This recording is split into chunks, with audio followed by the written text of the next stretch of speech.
We use your system being there. How do you do? What version of Cassandra? I can't remember. I'm from UPS. Oh, okay. So, And the concept. is it Rob Daly? Yeah. Yeah. So, yeah, I met him when he came into the talk at the Cassandra London Beta Group. Yeah. I'm currently talking to in the new area. Yeah, we're going to use it. It seems to be expanding. Yes. I think when I first spoke to Rob, it was Apache Cassandra, and I started using DataStax Enterprise. That's right. I belong in this group, so give us a message.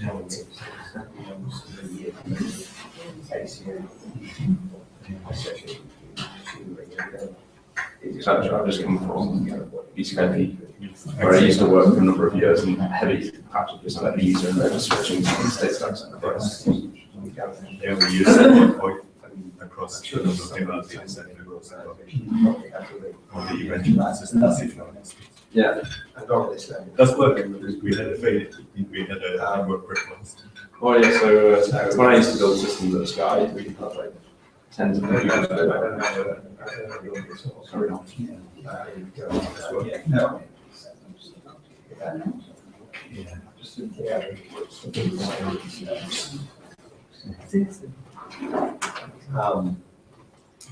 Then I think we keep going.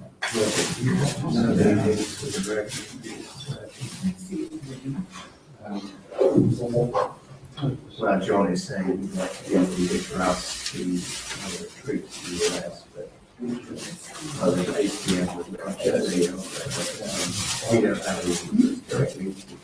I don't know. Anyway, you can't get it with yeah. Is it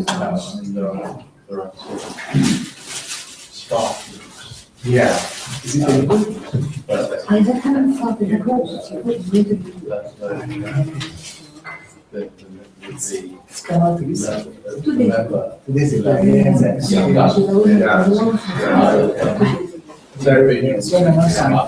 And of course, the US is very Yes.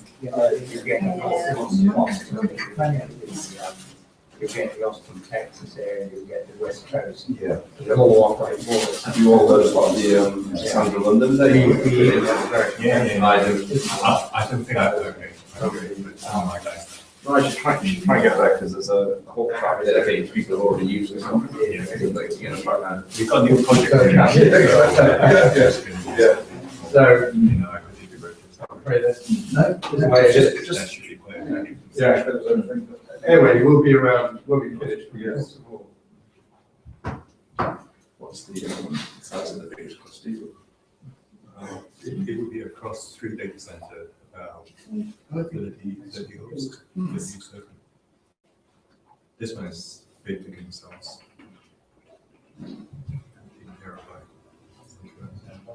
Basically, you get the variety from 2 or 3 nodes to go and read about what Apple are doing with Cassandra. Yeah. We don't use it on style. We have to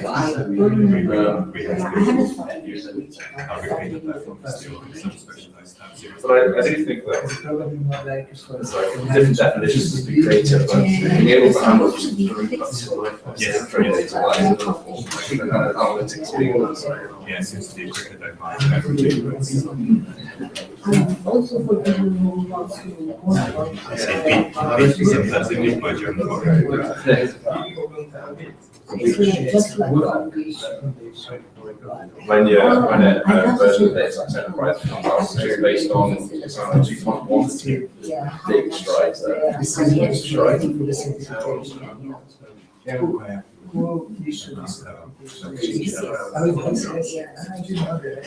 Carry on. Yeah.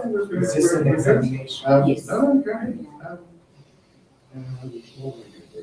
Just about to bring up an application. This is, look, I've got the The syllabus exists on. We're live, ready to go. Okay. It's very bright. It is very bright. I can't tell you why, but we'll there doesn't seem to be an obvious way of adjusting that. Because there is, There's settings here, but there isn't. That you can choose your camera, right? Which you don't, but there isn't a way of adjusting the. Since the basic concepts, I guess, which that's why In my opinion. It's possible we put lights on, but make a difference. We have a lot of people striving for that. shooting Yeah. Lights are no SQL database. We call it Mongo. Yeah, that's Database, approach based, and no, obviously. things like that as well. It is, I think they're very rarely competitors. So There are different use cases. indeed, the main competitor for Cassandra is from the Aurora bench base. It's the only one that actually has two wire guys. Mongo couch base. Very good couch. Obviously. We're going to get, Yeah. started. Jeff, is the video any good? Yeah, we're good. Cool. Okay, so just quick introduction. So we have tonight Christopher from DataStax. He's been working with Cassandra For a number of years. And I think DataStax is one of the major contributors to the Cassandra project, right? That's right, yeah. So lots of in-depth knowledge. Mhm. So I expect to be hoping for lots of questions as we go through, or do you want to help me in? I'd rather it be interactive, so yeah. Cool. One thing that I forgot to mention last time, we have got another talk next month. So it's due to be predictive policing, so artificial intelligence for selecting criminals, I think. Should be very interesting. The DataStax guys have very kindly sent some what they call swag over, so some t-shirts and stuff outside if you want to take one. And thanks, Christopher. Brilliant. So as I said, if you've got any questions as I'm going along, let's just pause and answer them, okay, rather than people lose track of what's going on. So it's a bit of a survey. Who's used Cassandra? Anyone here? I've already met one user. Anyone else? Who's heard of Cassandra? So quite a few. How about DataStax? Less so. It's interesting because pretty much the only documentation for Cassandra is on the DataStax website rather than the Apache Cassandra website. But hopefully you'll understand what DataStax are by the end of this talk. But more importantly, I'm pretty much only going to talk about open source Cassandra, not about DataStax. I'm not a salesman. Don't worry. You don't need to run away. So first off, I'll just go with quick introductions. So until very recently, I was building applications with Cassandra for BSkyB. So if you've ever used SkyGo or many of Sky's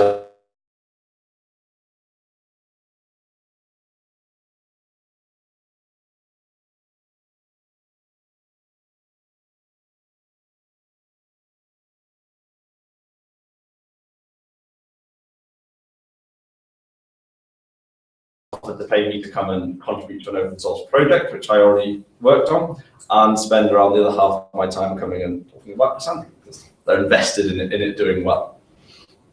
So first, we're going to talk a bit about motivation. So why do we need different databases? We've been using relational databases for, what are the use cases where they don't fit? And when would we want to use a database like Cassandra? Okay, but we're really going to go into depth. So the thing I love about working with open source software, or real open source software, is you can understand why it works. It's not a sales pitch. It's fast. You know, you take it, you can look inside it, and you can actually test it and then throw it away if you don't need it. So I love working with open source. Okay, so we're gonna go in depth into some of the details. Okay, and to understand how Cassandra achieves its performance, you kind of need to understand the details. And to run a successful Cassandra cluster, it's really beneficial to understand what's going on under the cover. But first, why do we care? Why are we building new databases? Does anyone want to guess how many Apache projects there are? I actually haven't checked this for a number of months, so this might not be right, but there's around 300, and over 100 of them are databases, and a number of them are new databases. Every time I talk to people about databases, they come up with another one that I haven't heard of. They ask, how does it compare to this? You know, the databases are coming everywhere, but why do we need different ones? And just to give me an idea so I can do better analogies, let's do the little survey of who's used what. Who here uses a relational database on a daily basis? Most people. How about graph databases? So say Neo4j, Titan. Yeah, so not too many on the graph front.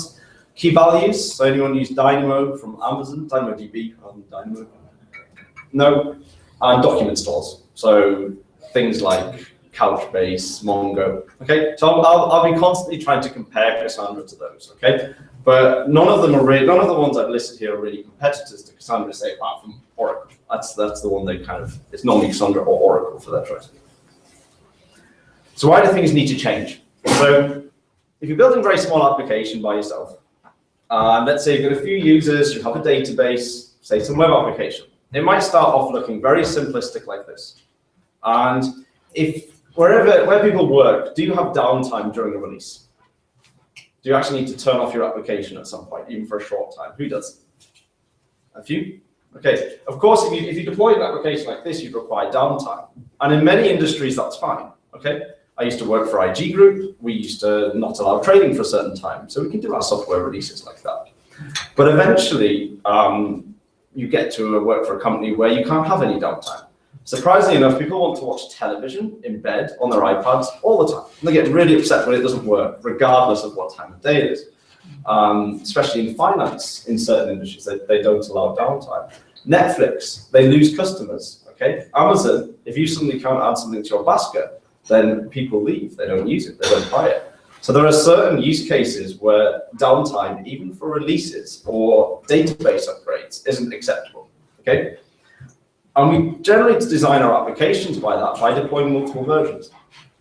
So some of the applications I deployed at Sky, we'd have 20, 30 instances running across multiple data centers. That's for capacity planning, of course, but it's also because we wanted to be able to handle nodes going down, disks failing, and data centers going down, okay? So we normally deploy multiple versions. I've only got 2 on here, so I only have a very small slide. And then we normally put a load balancer in front. But we wouldn't normally leave it in one DC either, okay? So this is a bit of a joke. I've never actually had a tornado hit a data center I've worked at, though one of my colleagues have. But I have had my data center be underwater for a week.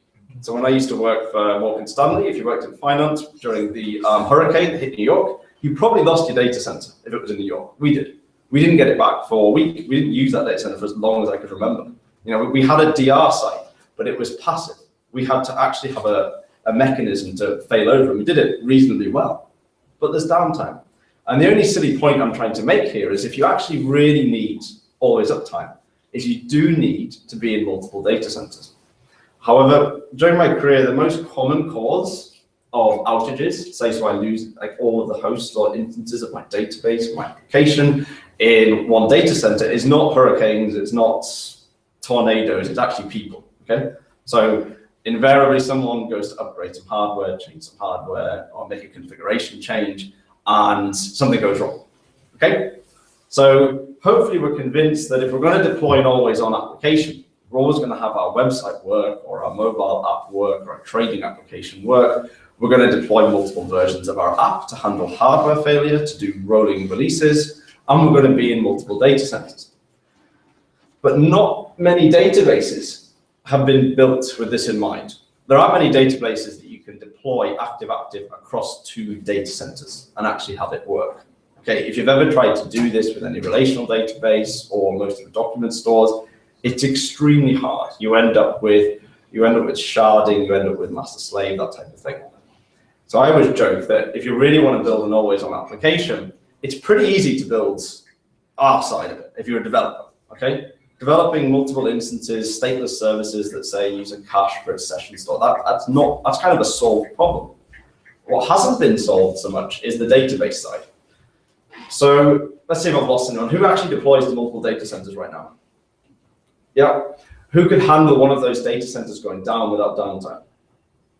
Yeah, I like it. It's good. Okay, so I'm going to convince you that it's not a hard problem if you're using a database which has been built from the ground up to support this, okay? Because traditional databases have always typically been master slave. Why? Because when they were built, they didn't need to solve this problem.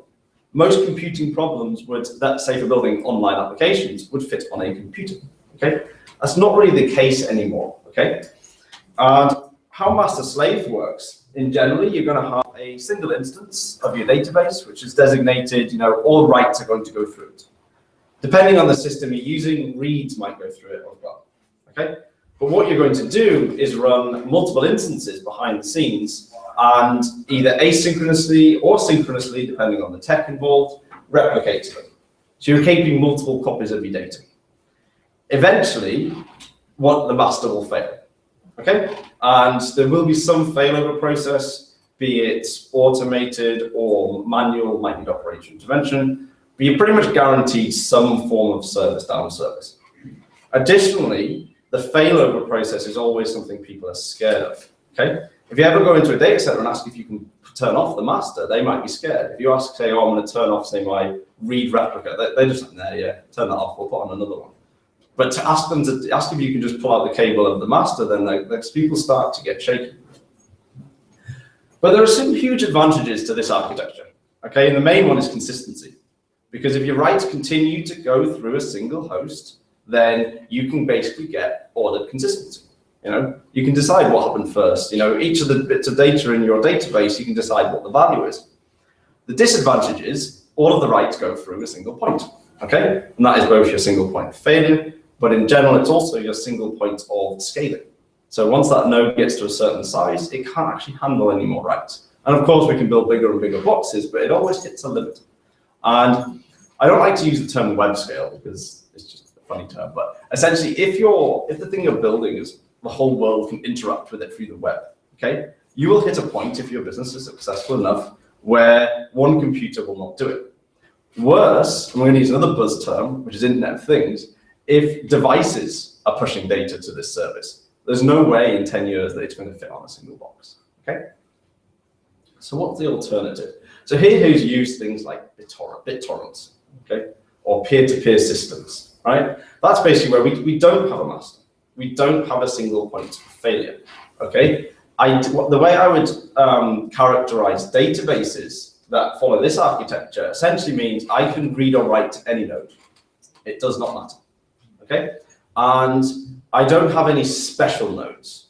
I don't care whether you knock down this node, whether you do a rolling release, whether you add some more. They're normally quite easy for operators because there's only one type of instance. There's nothing special in it. The huge disadvantage is consistency. So if you're suddenly allowing your application developers, to write to here and here for the same value, then who wins? Okay.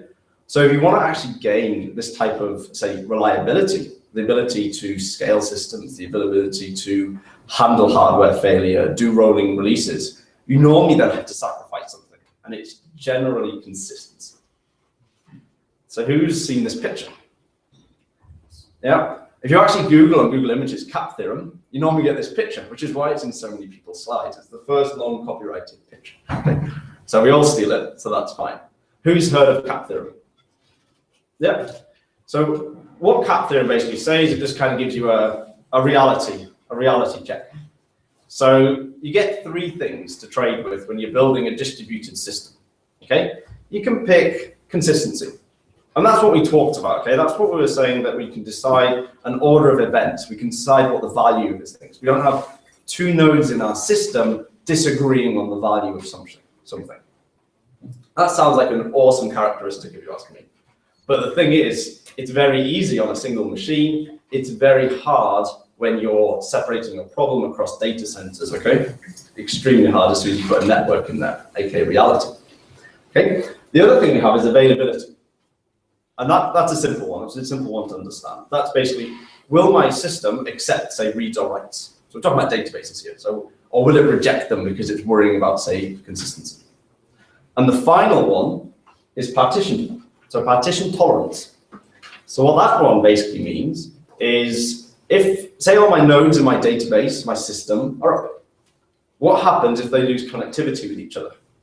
Okay, it could be a network fault, or perhaps it was just too busy to respond. But being able to deal with partition tolerance is very important if you want to build an always-up system. Otherwise, as soon as the link between your two data centers goes down, your database ceases to work.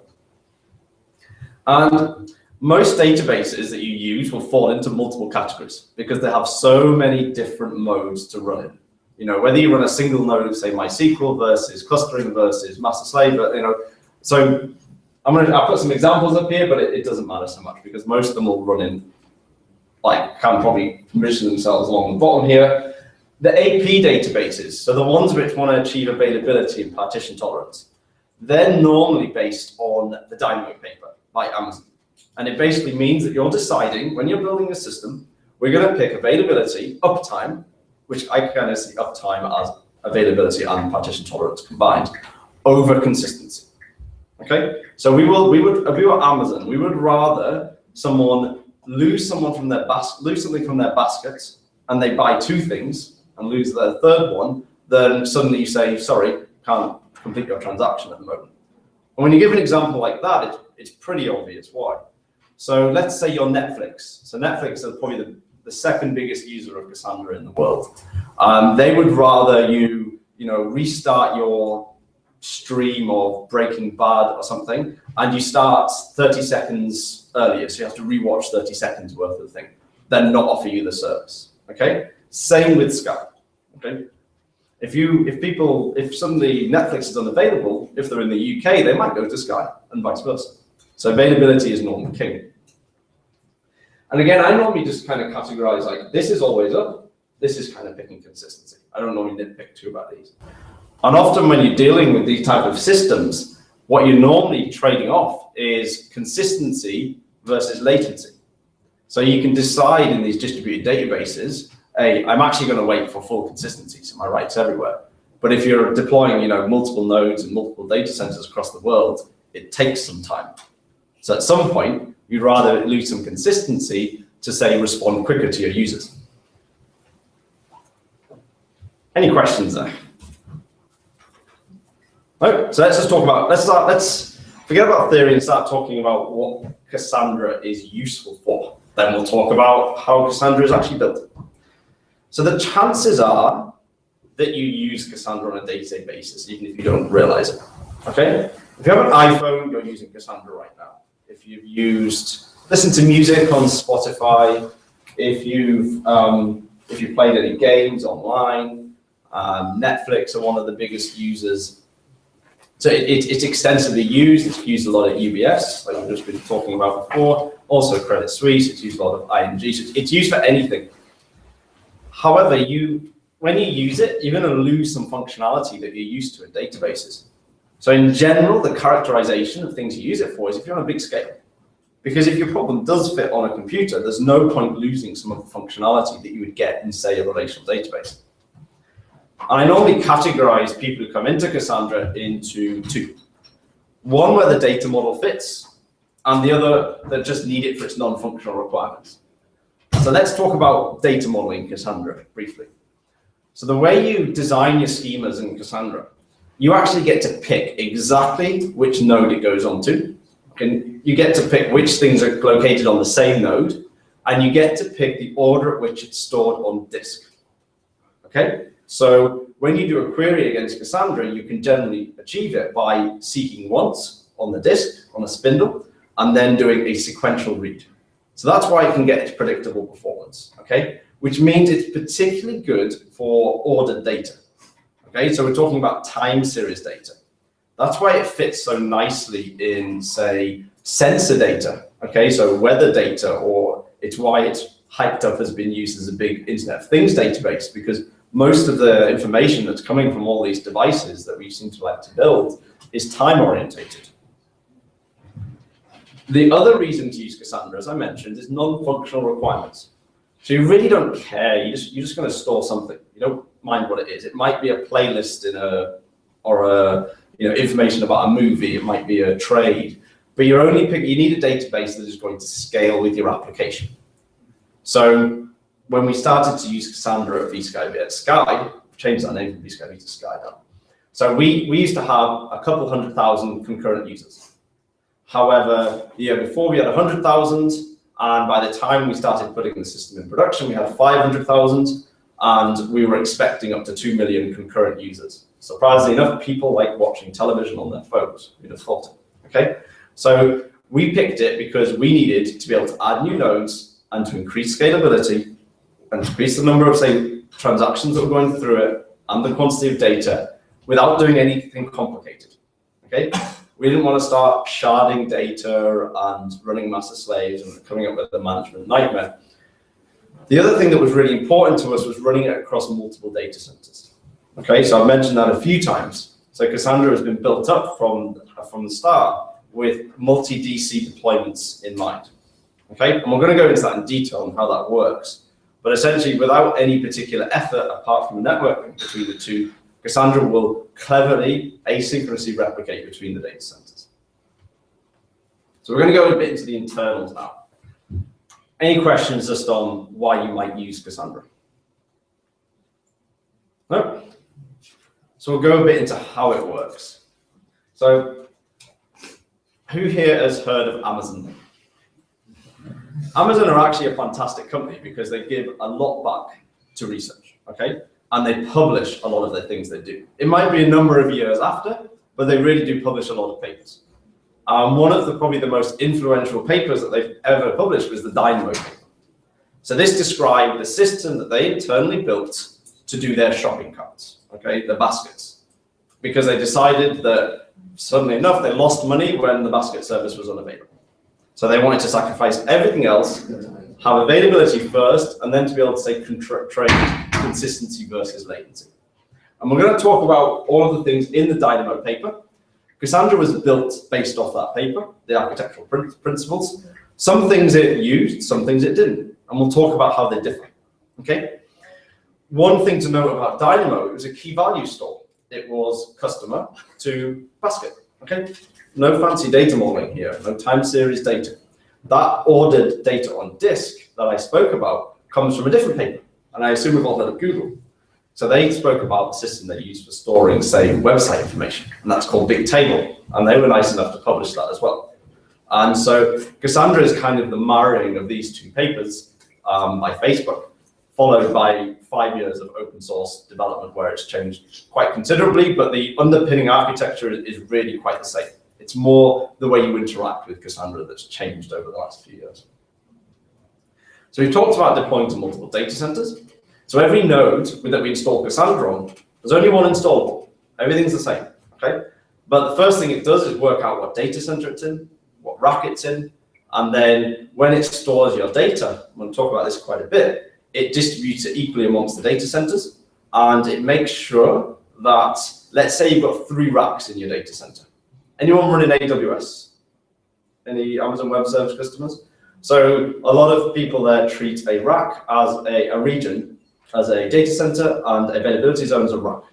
So what Cassandra will do there, let's say you want to store your data 3 times. You want to be able to handle 2 nodes going down. Then it would keep a copy of your data on each of the availability zones or racks. So you could actually lose 2 entire racks or 2 entire availability zones inside AWS. The other massive advantage for Cassandra being data center aware is they don't need to be real data centers. So a lot of people run a set of Cassandra nodes to back their website or their app or the thing that's collecting sensor data, whatever you're using it for, and then they keep some nodes on the side, designated in, say, the analytics data center, and that's where they run their big, expensive queries on. And they could just be large, say, table scans, but more often than not, it's either Hadoop MapReduce or Apache Spark actually running on top of that.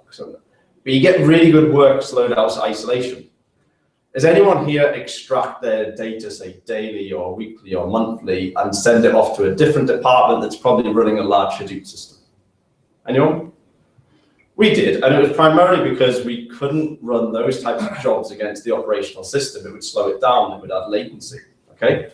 But with workload isolation, with being data center aware, we don't have to do this. So here's the paper. I'm not expecting you to read this. I'm going to summarize it for you, okay? So to achieve this always on available system, what did Amazon have to do, and what has Cassandra essentially copied and built upon?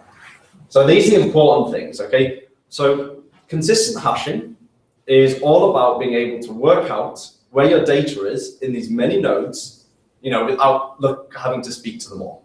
And I've got animations to show how that works, but essentially a client can work out where its data should be without having to talk to them all. The next one is replication. So it's all good and well being able to find your data, but if there was only one copy, then you're not really building a fault tolerant system, are you? because the first time you have to restart one node, you'll lose a portion of your availability. You know, some of that data will go. If that node crashes or the hard drive dies, you lose the data. So the next thing we talk about in the Dynamo paper is how to replicate data. That's where these strategies are all about spreading your data across different racks and data centers comes in. Surprisingly enough, when you build a distributed system and suddenly your database doesn't fit on a single node, then it's really hard to work out what the state of the system is.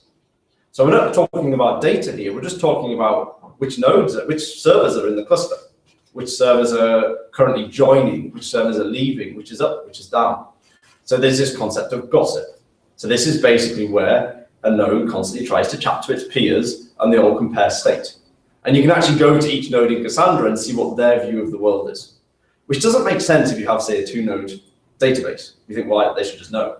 But when you have a 1,000-node database, so at DataStax, we take Apache Cassandra and test it at the scale of thousands of nodes. If you can actually go and look at some of the videos from our last conference, the last Cassandra conference, and you can watch Apple talk about their scale. Okay, so I always now joke that you have scale and then you have Apple scale because they have 400 million users. And there's a few things which Cassandra didn't include. So who's come across vector clocks? So that's just a way of solving the problem that we write the same value for the same key, say for a key value store, on 2 different nodes. How do we work out which one wins? I'm not going to go into vector clocks because Cassandra doesn't do them, but we didn't use them, and I'll explain why later. So we'll start with consistent hashing. So the first thing you can think of when you talk about a distributed database, right? We're on many, many nodes, and we're going to add more nodes. So there are certain features which will be missing from Cassandra. Things like joins, group bys, aggregations. And that's because those type of operations do not scale. They scale to a server. They might scale to 2, if you're lucky 3. Okay? You'll not be able to do anything which requires any form of full table scan when that table is distributed across many nodes on a network, possibly separated by the Atlantic. Okay? So consistent hashing is all about a client or any node in the Cassandra cluster being able to work out where data lives. And I have an example in a table and a picture, because some people learn better from the table, some people learn better from the picture. So let's have a look at this. So let's say we have some data, pretty simple data. We've got Jim, we've got his age, he's got a car, and he has a gender. Another thing to note here is that columns aren't mandatory in Cassandra. You can have different columns per key. Okay?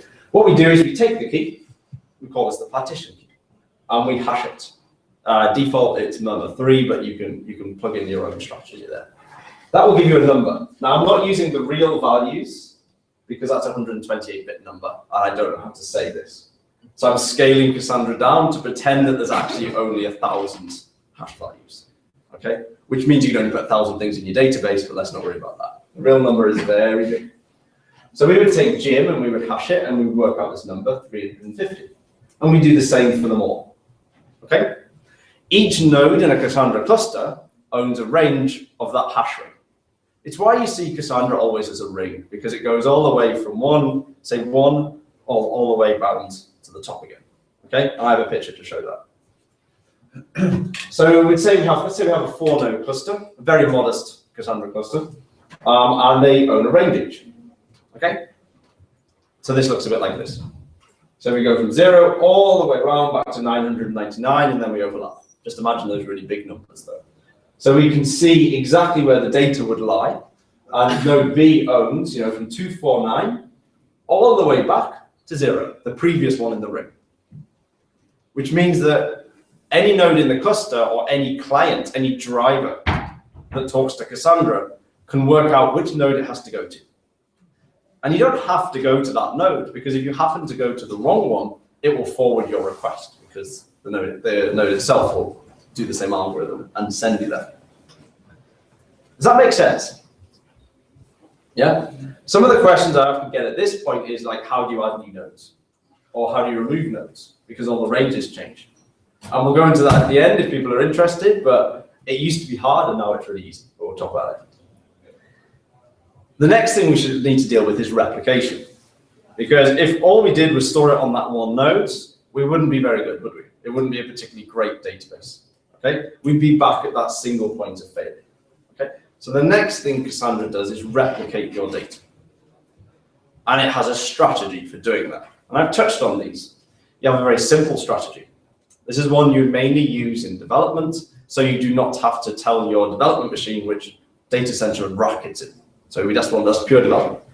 The more interesting one is the network topology. So that's essentially what I've discussed. That's what I've been hinting at. So that will pick the first one based off the hash, then it will walk around and look at the nodes, and it will find, say, a replica which is, say you want 3 replicas in our EU data center. It would walk around and find 3 replicas that are on 3 different racks. Okay, so if you were to lose power to a certain rack, you would not lose all of your data. So it's slightly cleverer about it. Obviously, if you have more, if you want a higher replication factor, because you pick this, you can pick 1, 2, 3, 4, 5, depending on your paranoia. If you have less racks than replication factor, then it's going to have to put multiple ones on the same rack.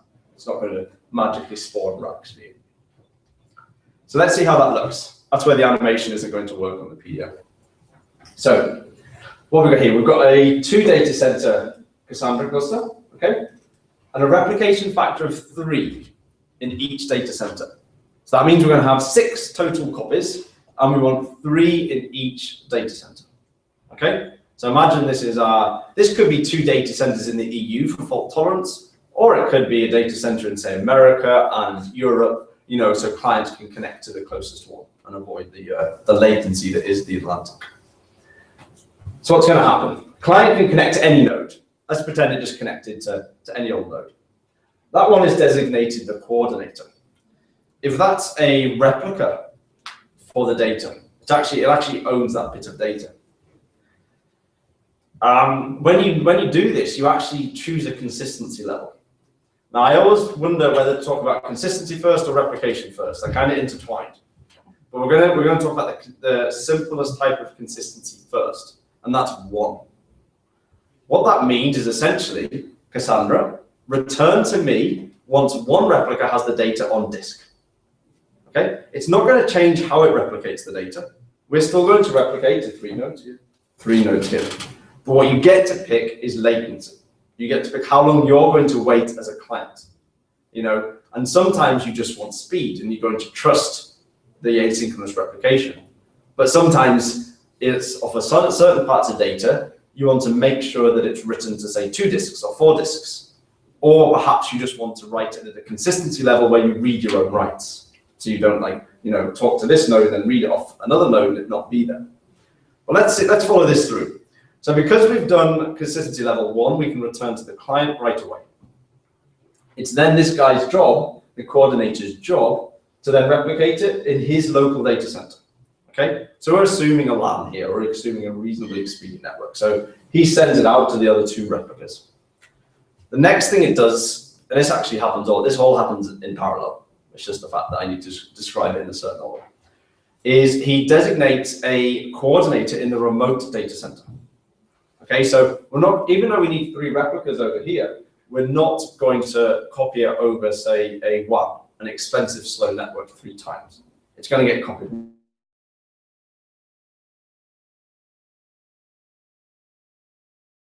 once, and then eventually we have a write. Okay? Any questions on that? Because it's quite different to dealing with, say, a regular relational database where you're dealing with a single server. Yes? If you have many repeater rings, this would be still quite expensive. So, Pardon, so the question was, what happens if we had many different data centers? yeah, that's right. If you have many such rings of different data centers. Okay, so because the same, so you are replicating the request on each different group, is that right? absolutely. So it's up to you how many data centers you want to be in. So as we've talked about, there are 2 reasons for doing that. One is data locality with your clients to avoid latency. Okay, so apart from Apple, the biggest deployment for Cassandra is Netflix, and they're spreading around the world. They use 2 data centers in America, 2 in Europe, and then they're expanding out. So that's close enough. So maybe it's 6 times, 5 times. But then you can also choose how many replicas. So it's kind of up to you how paranoid you are. how close you want it to be to your customer. But yeah, the more replicas they have, the longer it'll take, the more disk you'll use. 3 is by far the most common replication factor per data center. Okay, and that's basically because you can, if you want to say, if you want to read your own writes, you would want to write to 2 of those and read to 2 of those. So you always really want an odd number when dealing with like majorities and quorums. And we'll talk about consistency. We'll talk about consistency more now. Yes? Do all the replications come from the first control node, or does it cascade?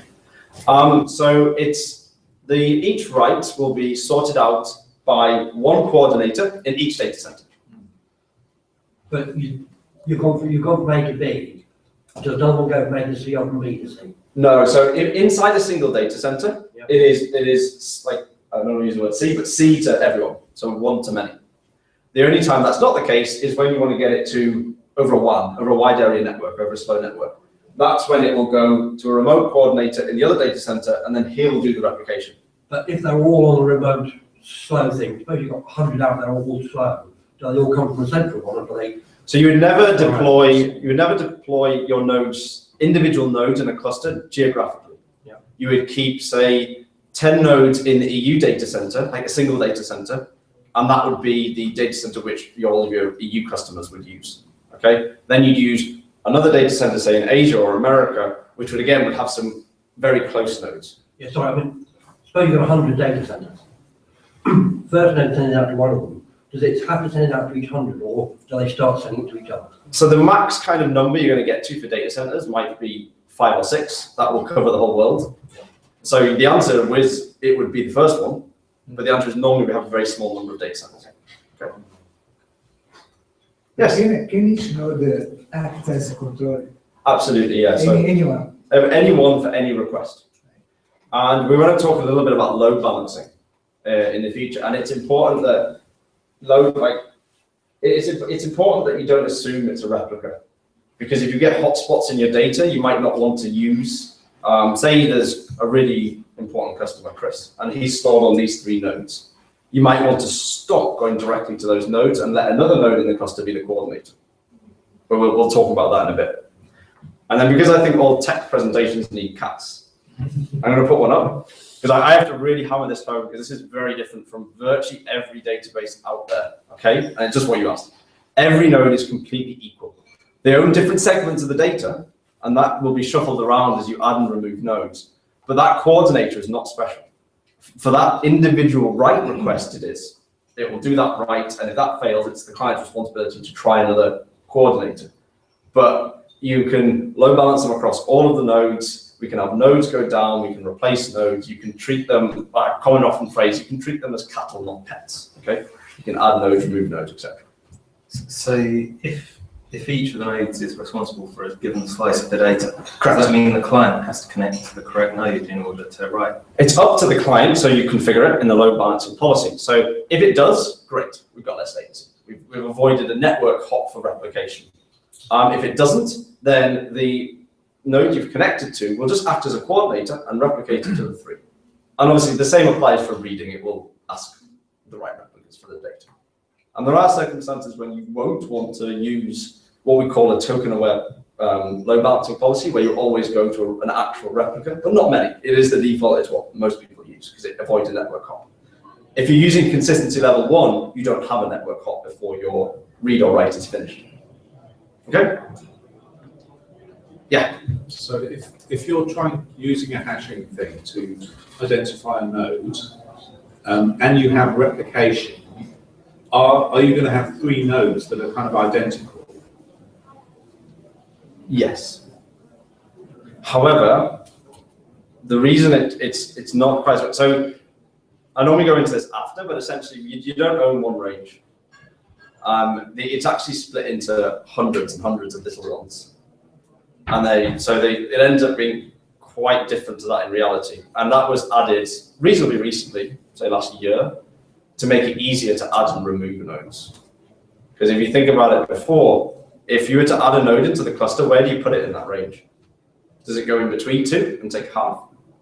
That's easy with a picture. Bring the picture. I'll have another one. Oh, I've got to go from animation. No. But essentially, it's lots of little ones. But yeah, you do end up with nodes with similar data. That's why you want each of those, one in each of your racks. So if you're hashing to a particular node, are you always I mean, it seems like you could access any of those, but are you always going to be going to one? Or No, so with the cat, so the algorithm for hashing, plus deciding the other nodes, like the replicas, we'll call them, is everyone can work that out, including the client. So even though you hash it, and that's your first node, you then apply a deterministic algorithm to work out the other 2 or 3 or 4, depending on how many you picked. And then you actually can go to any of them.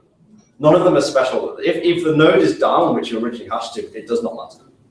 And actually, the load balancing gets quite interesting here because you'll normally have what's called a token-aware load balancing policy. What that means is we go to one which owns the data. It could be any of them. It doesn't actually just mean this one. The next layer, the kind of like you stack them on top of each other, is the latency-aware load balancing policy. And that's where the clients themselves actually keep a track of how quickly they're all being responded. So you actually pick the one which is being responding the quickest, okay? Or you can put it like the other way around and just do pure latency awareness, talk to the node which responds to you the quickest. Does that answer your question? Yeah. Are these nodes virtual or physical? Either or. So lots of people deploy in Amazon Web Services, lots of people deploy in Google Compute Engine and Azure. At Sky, we deployed on Amazon and we deployed with Cloud Stack on top of our own hardware. The guys who want the best performance will roll their own hardware and deploy it directly on tin. Less flexible, but you avoid the virtualization. Yeah, the big thing to notice if you're thinking actually about using Cassandra, yes, you can put it on virtualized nodes, but never put your storage on network storage. Because Cassandra is very much about ordering it on disk. If you're using spindles rather than SSDs, it puts a lot of effort into only doing sequential reads and writes. So if you then, put it on some network storage, you actually put it on your extremely expensive SAN, you'll get much worse performance because of the latency over the network and the fact that the actual drive is shared. So in Amazon, if you speak Amazon speak, you generally use ephemeral storage, the actual disks attached to the machine. Any more questions? No. We touched quite a bit on this because we were talking about consistency, but the example I showed was 1. It's going to be the quickest. There's actually an even quicker one called any, which basically means, I don't care, you just sort it out. It actually, we'll talk about hints later, and that's where any becomes useful. One you'll never use is all. As soon as you use all with Cassandra, you're essentially as fault tolerant as a single server. Because if you want all 6 of those replicas to be up and respond to you, as soon as you're restarting one or putting a patch on the operating system or any reason it wouldn't respond, your query will fail. So all is not normal, but if you really want to do it, it is there. The most popular are majority-based, so quorum. So we have 3 replicas. Actually, we had 6 replicas in that example, didn't we? 3 in each data center. Quorum would be 4. The bad part here is 4 means we have to go over to the other data center, which is generally going to be slow. You're talking about round trip, 120 milliseconds between here and, say, the US. Okay? So in general, you don't want to use quorum. But what you might want to do is use a local quorum, which actually says, I'm my application, whichever node I've connected to, and you can tell it to connect to only ones in the same data center, get it to a majority in this data center, but just asynchronously do the other data centers. Okay, so that's a good balance. Okay, if you then read and write at local quorum, you're always going to read your own writes, but you're not going to have to jump over the wide area network over a high latency link to achieve your read and writes. But probably the most common actually is probably 1, because generally people who are working with Cassandra are just after availability and performance. But we use a mixture, and you pick this per query. So like certain queries for last application I built would be at 1, and some of them would be a higher consistency. We used to store audit events. What have our customers been up to? And we used to bill off that. So that we had it at higher consistency. We wanted that to be on at least 2 disks before we went away and said, yeah, that's recorded. And if you want a really good talk on eventual consistency, and I'll share these slides so you can have a look, is this guy is he's like the lead cloud engineer at Netflix. And he just did a really good hour talk on eventual consistency. And what it's all about is they have their Cassandra clusters distributed, I think, in 5 data centers around the world. They actually write at 1, but then run tests to see how quickly the data runs out of each. It's just really fantastic. And then they keep doing the same while, knocking down a third of the nodes. But that's a really good talk to watch if you're getting into these kind of eventually consistent databases. So what we end up with, if we build with our application with Cassandra, is we deploy multiple versions of our application to make sure that's highly available, and we deploy nodes in each data center, okay? And by default, of course, we'll get these ones to talk to these one and these applications to talk here. But then if someone doesn't like Cassandra and they decide to turn all these nodes off, then these guys can flip over. And that works via load balancing policies. So the first thing I noticed when I moved to distributed databases rather than, say, relational databases, so single server or at least one master that my application is speaking to, is drivers are vastly more complex. Okay? What did the driver use? What does your typical Oracle JDBC driver do when you're running, say, a master slave, a few read replicas? It's talking to maybe one node for writes and maybe a few nodes for reads. It's pretty simple, right? What do you think a driver does in a database that has hundreds of database nodes that it needs to constantly try and keep track of who owns what data and try and go to the one which is responding the quickest? It's vastly more complex, but it gives you, there's lots of, if you use one of the newer drivers, these kind of things are in like the Python, the Java, the C++, Node.js, there's quite a few. And they all have these pluggable load balancing policies. That's where we get to pick how this works, okay? So data center aware policy is very important as soon as you go multi-data. Okay, we do not want to hop over, well, maybe they're next to each other, but in general, you don't want to hop over to the other data center, okay? What have we got next? We've mentioned there's lots in questions. We know what this one is. It's going to work out where the data is and go to that one, okay? And then, of course, we've got the latency. So that basically means it's going to start keeping track. And it's very common to use all three of these in one go. So I'd say I want to pick one in this data center that has a token for my data, it owns my data, and has responded to me quickly in the past. Make sense? There's actually one called the whitelist policy as well, which I've actually no idea why you'd want to use it. Maybe it was some way of doing some workload isolation that you needed more granular than data centers. But in general, everyone I've talked to uses data centers for workload isolation. And with combining these policies, we get nice things like this. You can upgrade all of the nodes of Cassandra in a particular data center with zero downtime. Okay, but let's say you're feeling lazy, you did decide to turn them all off, or someone did, destroy some hardware, or something just went wrong, or perhaps it was just the network connectivity between your apps and the Cassandra nodes. Then the load balancing policy talks to nodes in the local data center unless they're all gone. Then it will decide to move over to the nodes in the other data center. So there you're picking availability at the cost of extra latency. Okay. If your actual applications are not running, okay, and you route your clients to your other data centers, then everything's going to work fine, assuming it's suitably scaled, and the asynchronous replication is going to continue to happen. Okay, if we're doing things at local quorum, we're not going to wait for it to happen. But when we do get the data, when we do get these back up, they can assume that data written here is here minus the speed of light plus some minor overheads. Okay, and that talk there from Christian from Netflix is a brilliant one to watch if you want to see this one in action. If you lose the entire data center, then that's what happens when a hurricane hits New York. So, any questions? I'll hide that one because normally that's a question. Okay, so it's great. We can handle hardware failure. We can handle entire data centers being down. But how do we get ourselves back into a consistent state? How do we get those nodes back up to date? Because in general, we were talking about many computers and we're talking about large data sets. We can't use diff, okay? It's not going to work. So essentially, there are two ways that Cassandra gets you back into a good state, and both of these are from the Dynamo paper, okay? The first one is called hinted handoffs. So we think back to that animation where the coordinator needed to forward it to another node, another replica for that piece of data. What does it do if that node is down? And with the default configuration, it does not throw it away. What it does is it keeps hold of it. It remembers that that node was down when that write tried to happen. And when that node comes back up, it sends it to it. This doesn't happen indefinitely though, because if you're having a bad day at the office, and for some reason a good chunk of your servers are down inside your data center, then you can imagine that this hinted handoff, it actually adds some efforts. It puts some work onto the coordinator, right? It's storing extra things, okay? So there is a time limit on that. It won't keep doing it forever.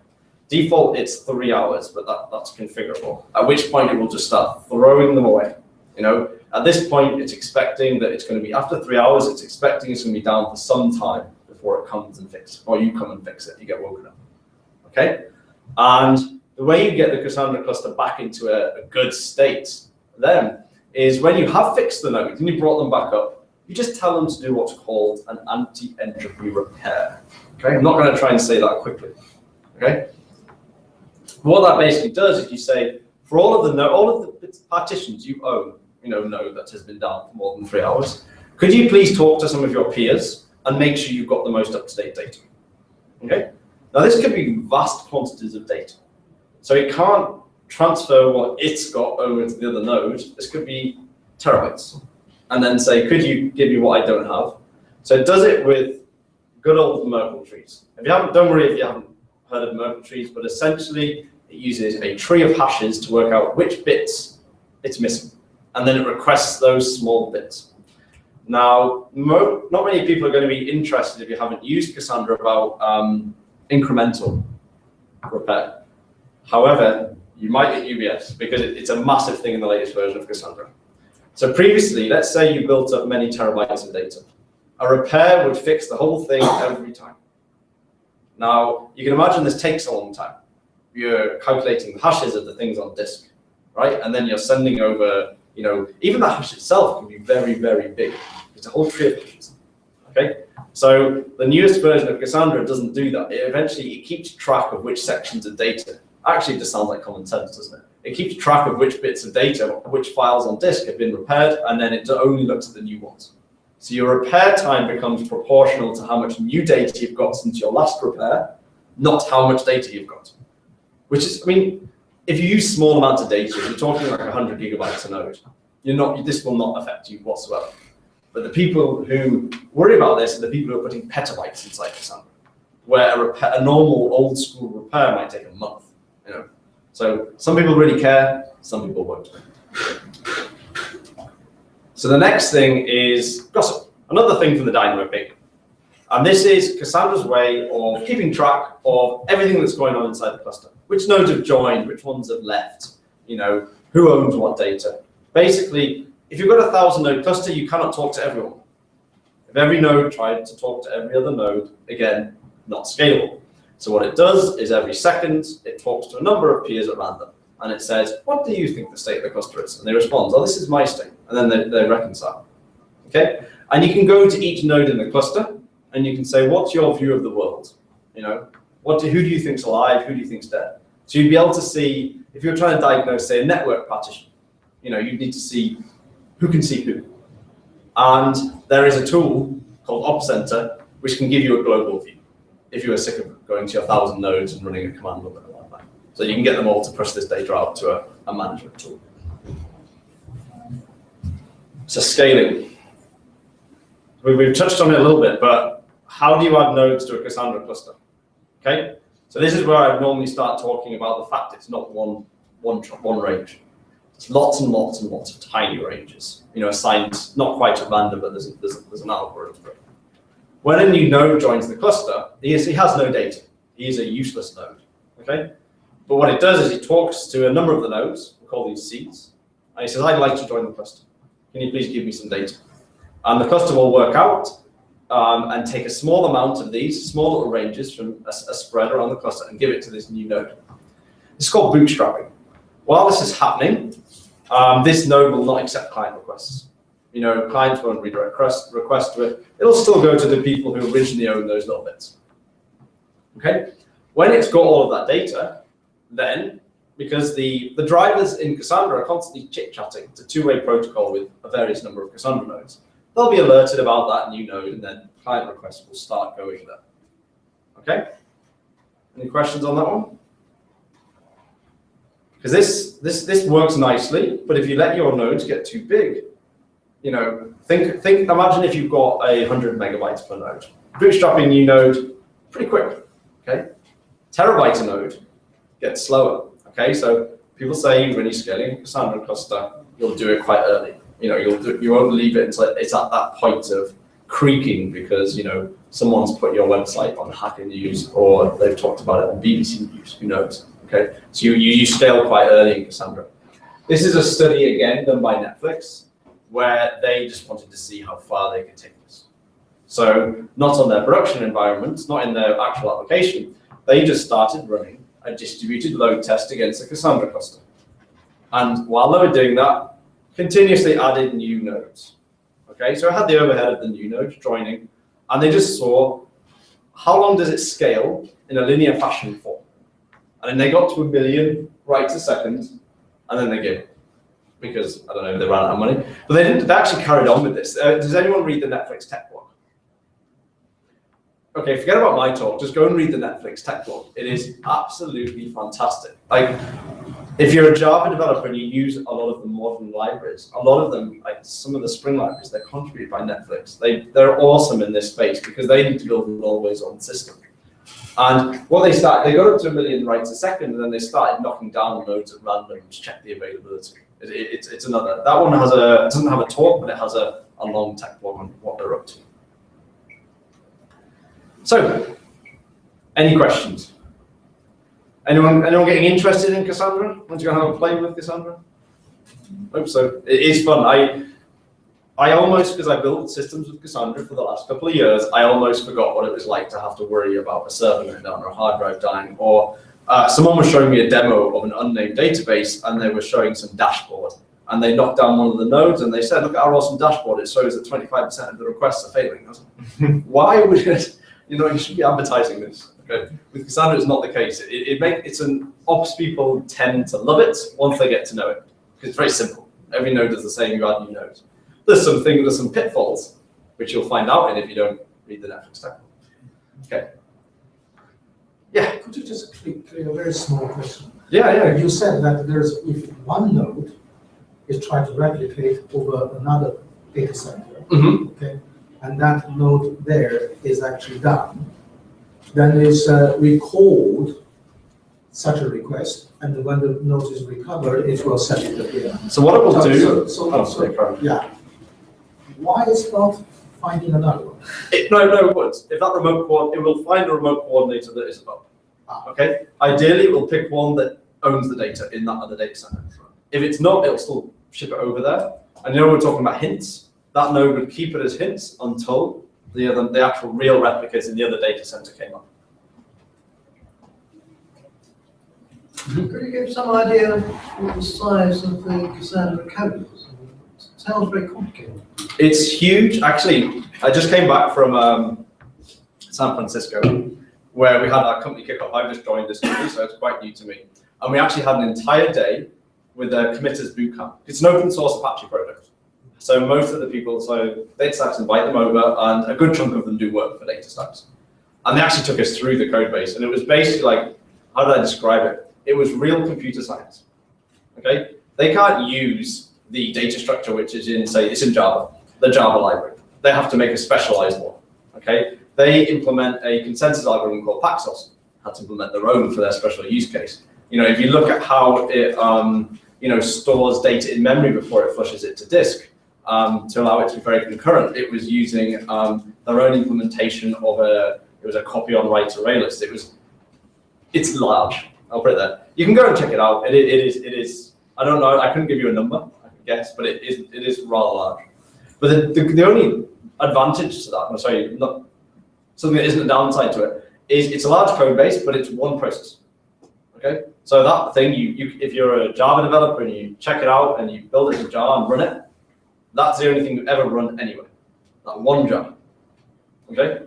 It's actually a bunch of jars, but right? Yeah. It's a very interesting database.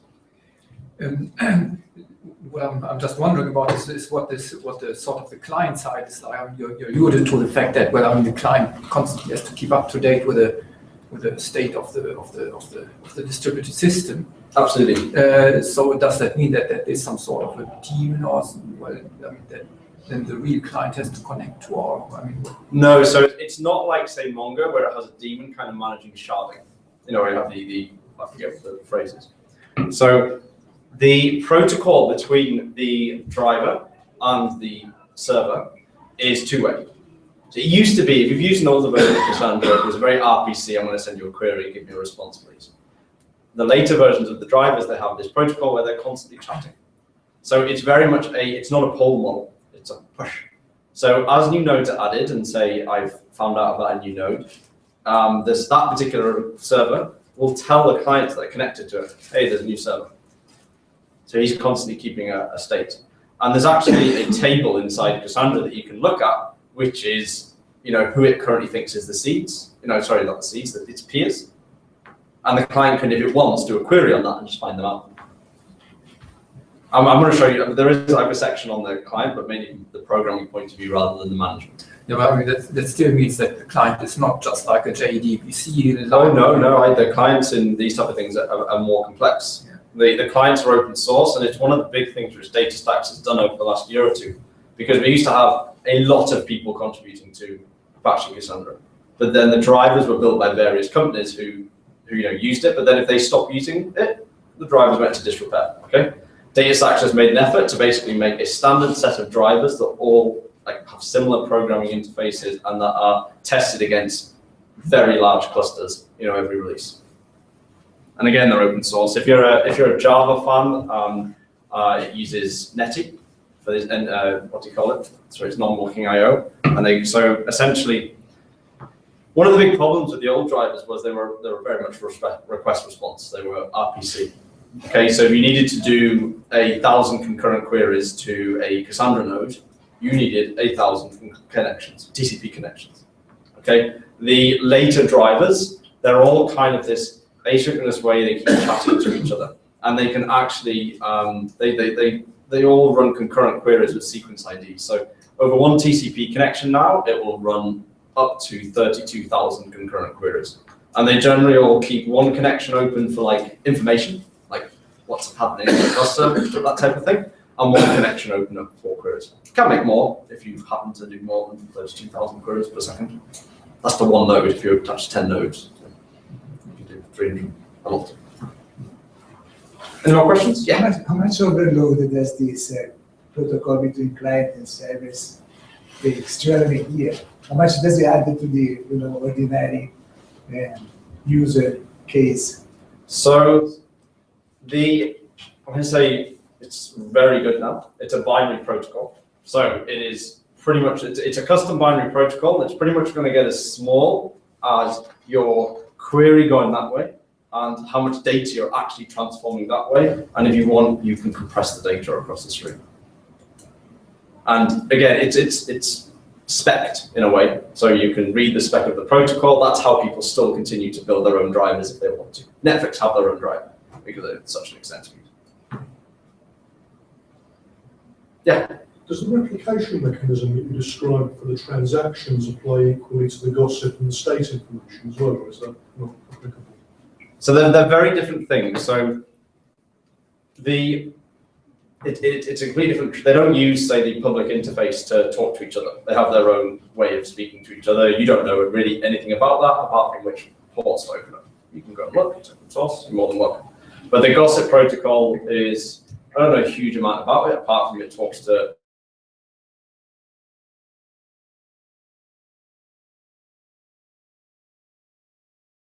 write and sending it out to replicas. So you don't send like data over the gossip. That's just like status, let's say. Any more questions before we move on to the downside of Cassandra? Not the downside, the new thing you have to learn. You're not going to get this running a 1,000-node cluster across 3 data centers around the world and getting 1 million writes a second for free. You have to learn something. Actually, you get a lot more than 1 million writes a second there. Like this. It was 300, and these are Netflix's thing. There was you can read the blog and make sure I've not misremembered this, but it was It was 300 nodes, and it was 1,000,000 durable to 2 disks writes per second. It was not like certain other databases that do their benchmarks in memory. Okay. So data modeling. What we're going to have to learn to use a database like this. Things are going to change, okay? You're going to lose some of your favorite things. You are definitely not going to ever join your data. Why? Because it's now spread across many hundreds of nodes. Imagine you had 2 tables and they were both spread across 100 nodes. Just imagine how you would join that data. Think to yourself as a Cassandra developer. It's not going to happen, okay? If you want, I say the reason I generally find people use Cassandra, the reason I used it, is because we want predictable and scalable performance. So if we've got 100 gigabytes of data today, and we've got 100 transactions a second, and we want to times them by 100, we want to have 10 times tomorrow, we add the 10 nodes, we get the same response times. So everything designed in Cassandra, it has to be scalable, okay? And how does scalability work? It essentially works by knowing which node to go to, 2 if you want higher consistency, being able to go to exactly where your data is on disk and doing a single seek, or maybe 2 seeks, or 3 seeks, but a very small number, okay? If we're ever having to join data across the network, anyone come from a Hadoop background? Like analytics rather. Hadoop shuffles data a lot across the network. It's generally what the majority of Hadoop computers are doing all day. We can't do that. It's our operational system. We want the single-digit millisecond response times, regardless of whether we have 100 megabytes or many, many terabytes. So what do you think that means? How do you think you data model in Cassandra? Can you guess it? Denormalize everything. There you go. You must denormalize. Okay, and it's scary and it's different. And I often get this response. I certainly had this response when I was first. I was like, I've learned all this, I've done it, I want a flexible data model. Then I kind of got a reality check of the data sizes I was working with when I was working for the company before Sky, which was Morgan Stanley. We had a trade stack, but it wasn't a large trade stack. It fit in memory on our computers. Suddenly we were dealing with hundreds of thousands of concurrent users, all with large sets of data. Okay? So once we get over the panic of that, what's the language that we use? Okay, so you are going to have to learn to model your data differently, but once you've kind of accepted that, you can reuse your SQL skills, because interacting with Cassandra does look a lot like an SQL-based database. This is both a good thing and a terrible thing. It's a good thing because you do not need to learn a new language. It's very similar. We have some different data constructs, we have some different types. The bad thing is you hire people who just use relational databases and they think, I don't need to learn this, I know how to use this. And they start separating out into tables, and then they start doing joins, but inside their application. Okay, and that's much slower.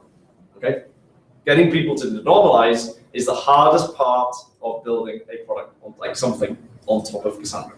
Okay, but once we do, the CQL is not going to be surprising.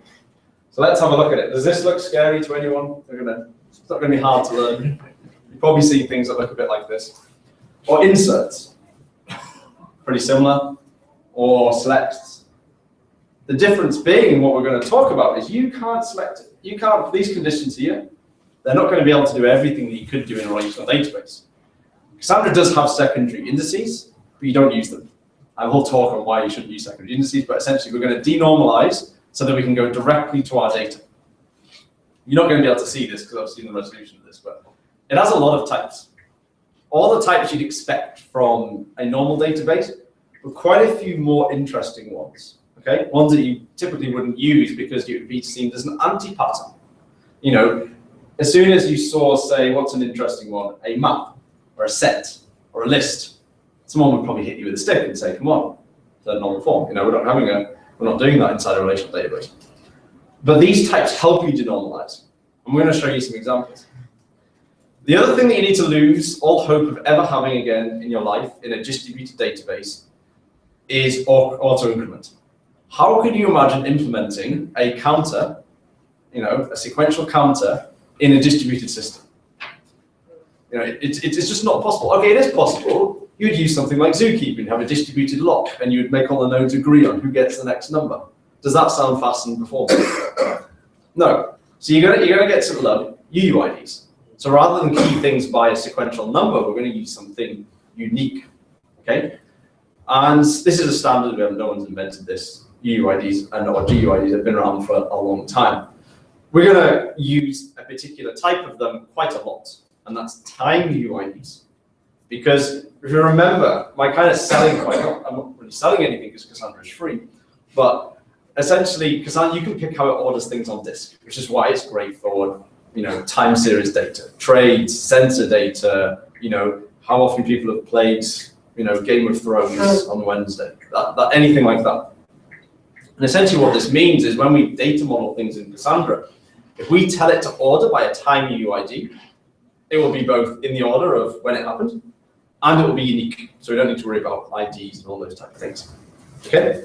Let's have a look at an example of a few of these different types. Let's have a look at collections. So this is videos. So imagine you were storing some information about video files. I wonder where that came from. Okay? What we'd have for videos often is, say, a map, because we have lots of different sizes of like thumbnails of pictures. Okay? We can actually keep them in here. Now, this is text to text. So I'm assuming this is a link to it, but you could have a blob in there and store actual, binary data in Cassandra. So you wouldn't want it to be too big. Yeah? Alternatively, let's say we wanted to tag the video, we can have a set. Okay? Just like you'd expect in normal programming languages. This is where it gets even more interesting, because we're going to make you denormalize, and the easiest, and this is how we're going to make you do it. We're going to allow you to define your own types and have collections and sets and lists of your own types. Here's an interesting one. Let's say someone had multiple addresses associated with them. You can create a type like this. And then inside your table, you could have a map of them or a set of them. Okay? And here's how we might use it inside the videos table. If you've ever done anything in that kind of media, you realize that there isn't just one video for your movie or your sport, your football game. There's many different versions of it for different screen sizes, different qualities, all those type of things. So this here is a set of all of the different, video metadata, the information about it. Okay? We can go crazy if we really want to. If we're going to store something like you have some JSON, okay? But you want to store it and you want to type it inside your database. Okay, for each of these, say, at the moment here, where do we have a list? Do we have a list? Oh, we don't have a list, actually.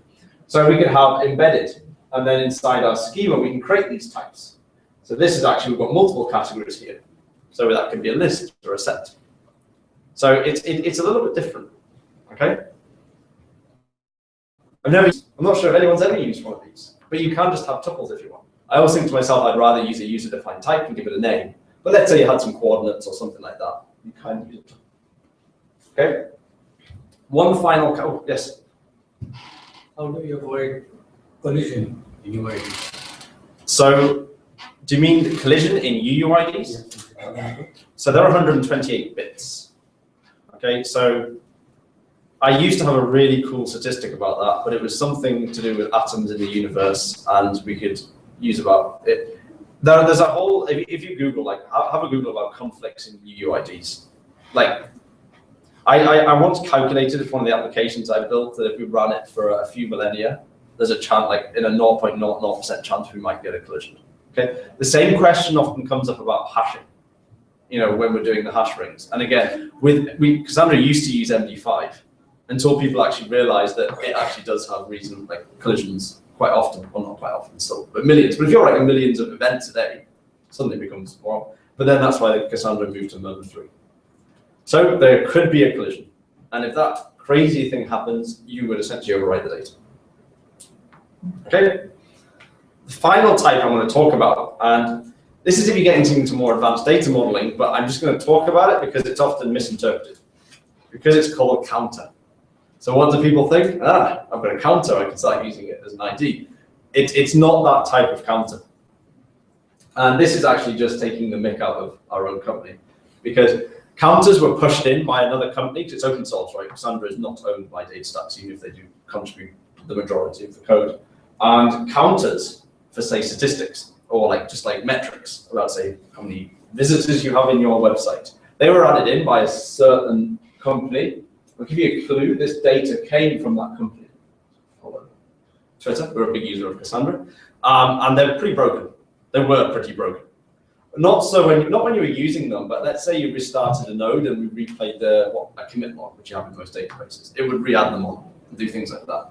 And then DataStax got some funding, and then someone tweeted, which was quite funny. Well, Hacker News tweeted, you know, they raised 106 million to fix the counters because it was just a long-standing joke that no one used them because they were broken.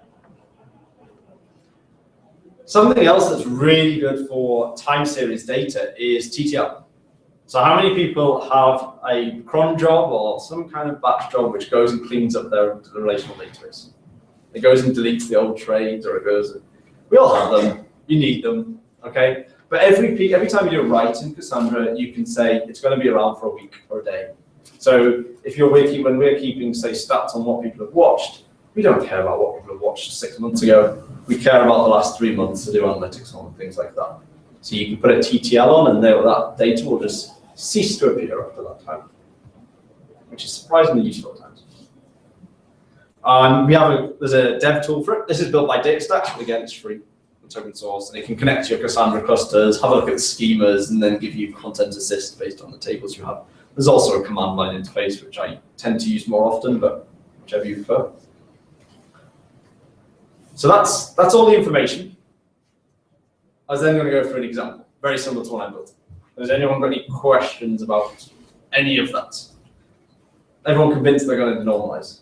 Yeah. You mentioned at the very beginning that it doesn't support group by and aggregate functions. Correct. But sometimes you do need them quite a lot in business. Absolutely. What So would you do? I actually have an entire slide there. So there are two answers to that question, followed by a dodge. No, I'll do the dodge first. So we know why we don't do them, right? Because you'd have to scan the entire table. Not scalable. However, it's been pointed out, there's no technical reasons. You know, we partition the data. Okay? We're going to talk a bit more about how we partition it, and I can actually delay it till just then, because it'll make a lot more sense then. But there's also another way to do it, and it's to run, who's heard of Apache Spark? Okay, so it's an analytics framework which has awesome connectivity to Cassandra, and then can suddenly do these things. But because you're doing them over a large cluster, slow. So you're not going to do it in milliseconds. You can do it in 10 milliseconds. You might do it in 100. If it's a big group by, you might do it in 5 minutes. Or remind me. Sorry, a question. You mentioned earlier that how Cassandra handled conflict resolution. So if two people are updating at the same time, different nodes. Yeah. Even a couple more. Okay, so we're going to talk. It's normally a data. I can tell you about the conflict resolution strategy, and then we're going to talk about in this example how we avoid it. Because if you were to, I have a talk on Cassandra anti-patterns. And anti-pattern number 4 is don't model your data so that you have distributed mutable state. And as soon as I ever say that, I think that sounds a bit stupid. Why would you ever have globally distributed mutable state? You know, that's just not going to work. You're going to have race conditions. Okay, so when you data model in Cassandra, you generally data model immutably. So rather than storing a bank balance or a current number for how much we have of trade, you know, oil, crude oil, whatever, we would store the transactions. These would have timing UIDs associated with them. And then we never actually write to the same field. Because, and you'll understand more when we talk about partition keys and clustering columns and data modeling, but you can essentially never overwrite data. And then what you end up doing, because obviously that would lead to, you know, the problems in event sourcing and that type of thing, you'd end up with a very, very large set of data, then of course you can snapshot it. So let's say trading is an example, banking. You know, you might have a trade and you want to work out, say, the balance or something, you would read them all out very quickly. They'd be stored in order on disk. That would be a quick read. We'd be doing one seek using an SSD, even quicker. Okay, you'd then work it out inside your application. But then once a day, what you probably want to do is snapshot the entire of yesterday and just put that as one number. So you don't have to do it every time, because obviously that would eventually not scale. But we'll talk about that a bit more in this example, because we're going to do that. Any more questions? Yeah? What do you use to represent the data on the client? JSON? So what does like the actual code look like? Yes, for for representing data, like complex types, things like that. Yeah, so I've got some examples of that coming up, so I might as well just show you that. I've got ones in Java, but most of the drivers have some form of object. Any more? Still awake? It's late. We're getting on. Hopefully it's quite warm here. So the example we're going to go through, and hopefully we'll cover some of the things, is event store. It's time series. We're going to keep track of everything our customer's been up to. But you can see how this would be applicable, whether it was trades or, you know, online gaming, or, but this is the real example of how Cassandra can be used at a really scalable level. And it's something we did very at Sky. Not quite the same as this, because I don't want the Sky anymore, they wouldn't let me use it, but it's similar. Okay, so we have customer events. What are they up to? Easy, crisp, easy. We want to know everything they've ever done.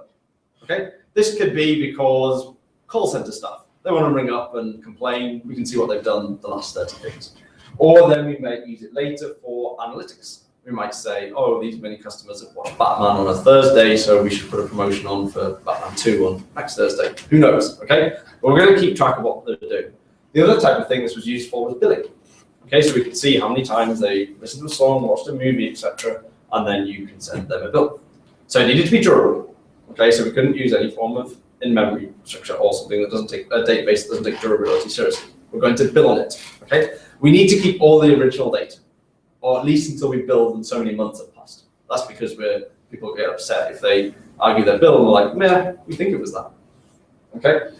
For each of these customer events, we're going to associate some other pieces of data, like which staff member was involved in this. Okay. Or we're also going to keep track of which store. So the last company I worked at, we provided the same products via mobile apps, websites. You could go into a store, that type of thing. Because eventually we want to work out things like, oh, which one's the most profitable, which ones people are using the most.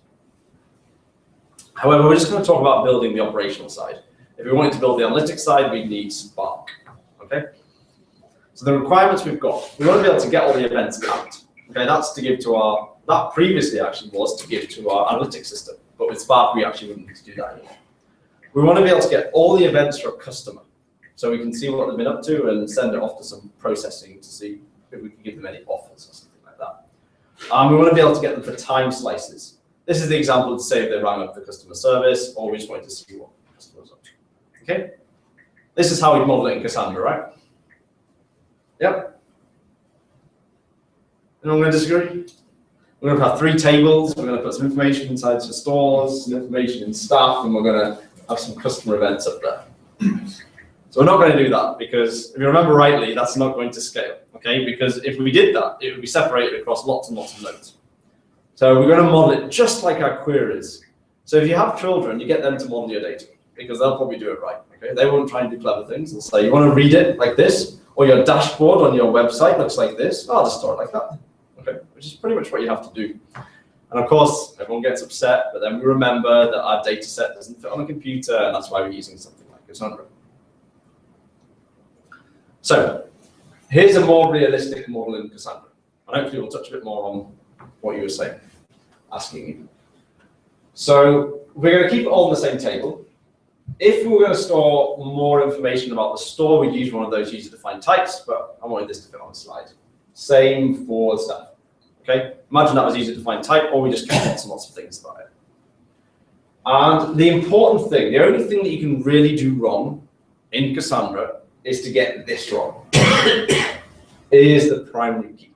Okay, the primary key is where you get to pick 2 different things. You get to pick which data lives on the same computer.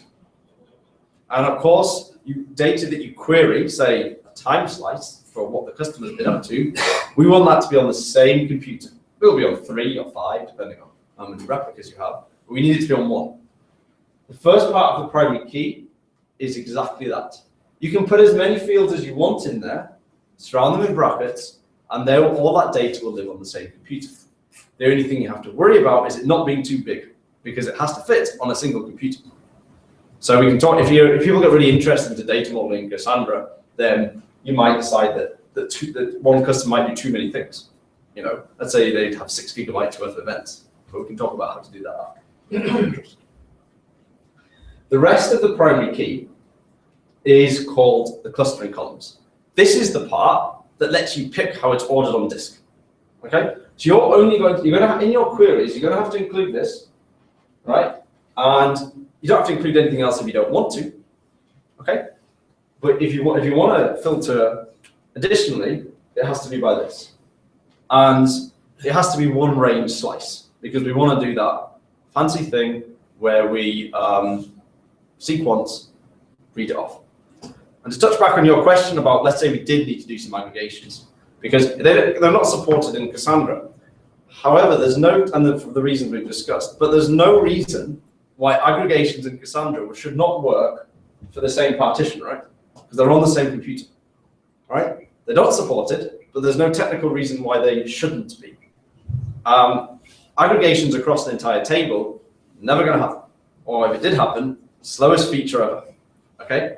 If you look at Cassandra 3, which is not yet released, there are people working on user-defined functions that run inside the Cassandra server. You define them in any language which the JVM's, I forget what it's called, the scripting component to JVM. So it can be JavaScript, it can be Java, it can be Scala, it can be many, many languages. And you get to send them over.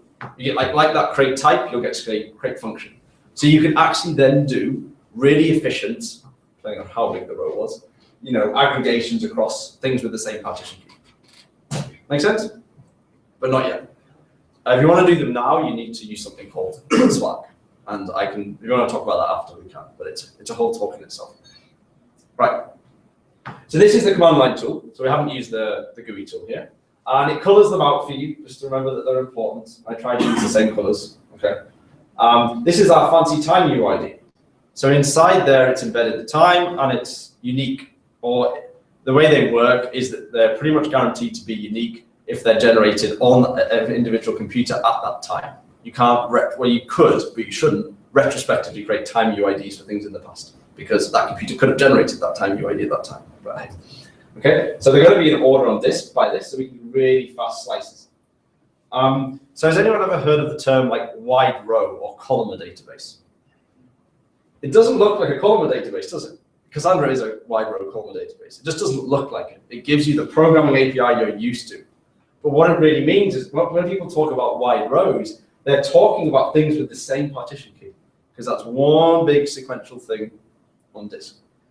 And to put that into a picture, this is what it looks like from the developer's point of view. I'm used to that. I'm used to using any kind of table database, any relational database. However, we've actually only got two, I'm going to call them storage rows rather than, you know, table rows. We've only got two different customer IDs. So in reality, there's only two long things on disk. And we guarantee that Charles is on one computer and CH Beatty is on one computer. So what that looks like on disk is more like this. Two rows. So we get the wide row. And all of these, so and you've also noticed is I haven't included the time. One, because it's really big, and it wouldn't really fit. But other, because the time is used as part of the, as basically is used for the ordering. You do get it back, don't worry, it doesn't vanish, but I just couldn't fit it on the slide. But it's essentially meaning that within a single partition, say Charles or CH Beatty, all of the different table rows are in the same storage row. Okay? Makes sense? That's the big difference. Not many databases really tell you how they store it on disk, but it's super important if you want it to be scalable. Okay? A couple of other things to note if you've ever actually like used a lot of relational databases is we can miss out these columns. It doesn't matter. Okay, so you don't need to put them all in. If there's no varchar 256, you know, it was just text. And that's because it's just stored on disk. It's not one of those tabular tables where it allocates 256 bytes, even if you put Chris in it. Okay, so it's somewhat more efficient on actual disk storage as well. But that's the magic of Cassandra. And when you actually think about it, it's not really that magic. It's somewhat sensible. It's just done at large scale and works pretty well. Yeah. How does it avoid like fragmentation? Exactly. So there's so much to talk about in Cassandra, but yeah. So here's where the question was, how do we deal about fragmentation? Because you're like, what happens if this one comes in third? Yeah. How would I get it in there? And the reality is one of the reasons Cassandra is such an easy operational database is everything it puts on disk is immutable. So what is a backup in Cassandra? Take the files. There's no fancy things going on there. But that means that when you write data in Cassandra, it ends up on a commit log. That's your durability. Okay, so just forget about that. That's just durability. You can turn that off if you want. Don't. And then it goes into memory in a mem table. That's an ordered structure. Okay, that is, I can't remember which type of tree, but it's ordered. Then when certain memory pressures hit, flushes it to disk, sequential write. Fastest thing a disk can ever do. And the disk is always the slowest thing on your computer. Okay? Now, what happens when the next lot of data comes in? Exactly the same thing. Memory builds up, flush to disk. Then, a bit like garbage collection, in the background, compaction happens. So we've got two immutable files for the same table on disk. Okay, what it'll do is those two will still serve as reads, but they'll get merged into a new file that will be built. Those two will be deleted.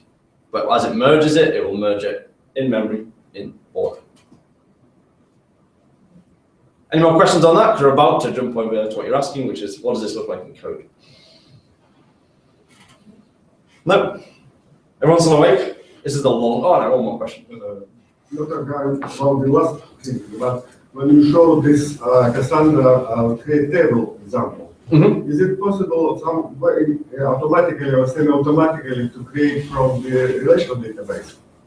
So, because both are texts, right? So the way that there are a number of different ways. Most people who use Cassandra are migrating either from a relational database or Mongo. That's like the two. That's where all of Cassandra people come from. A lot of people, a whole migration strategy is without downtime is obviously something which you design around.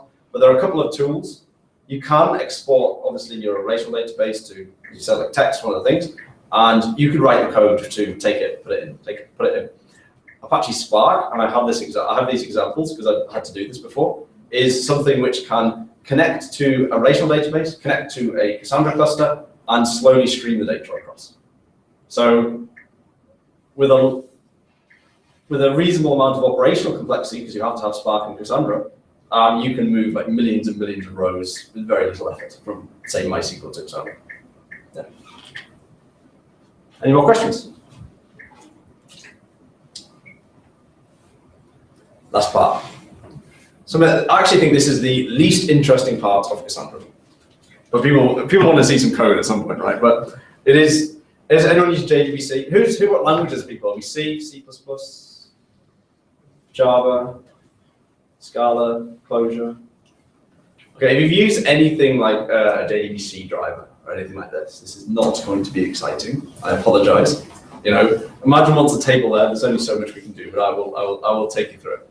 So there's two categories of drivers. The ones DataStax make. These are quite new, and it's basically DataStax builds products on top of Cassandra. It builds supported versions of Cassandra. So for DataStax to exist, we need people to use Cassandra and then eventually decide they wanted to support one because they work in a bank or a large media company called Sky. Okay, but they suddenly realized that drivers were getting a bit out of date. You know, if people stopped using Cassandra or they stopped using new features, why would they extend their driver? Some of them were open source, so we could jump on it. But in reality, eventually we decided we're just going to build a solid, well-tested driver for the main programming languages. And the community other people can still have their own if they want, or they can base it off theirs, because they're all open source. So other drivers, especially some of the other JVM drivers, like the Scala and the Clojure, most of them now build on top of the DataStax Java driver. Okay, and they've also got a reasonably similar programming API. Mainly around the things like those load balancing policies.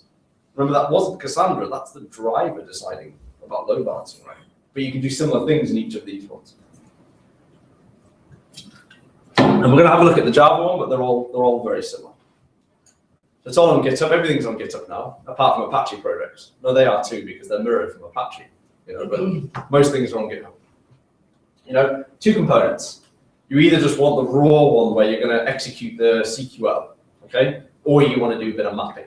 So anyone uses things like mapping APIs like Hibernate and things like that? It's not like that, don't worry. That's not too bad. It's a very light mapping API because there's one thing that's extremely important when dealing with a database like Cassandra is you understand what's going on under the covers. You want to make sure you get the right partition keys, the right clustering columns, otherwise you will not have fun, okay? I think is there a JSR, like a standard, you know, being proposed for Java for NoSQL databases, which I find baffling because it's a standard for databases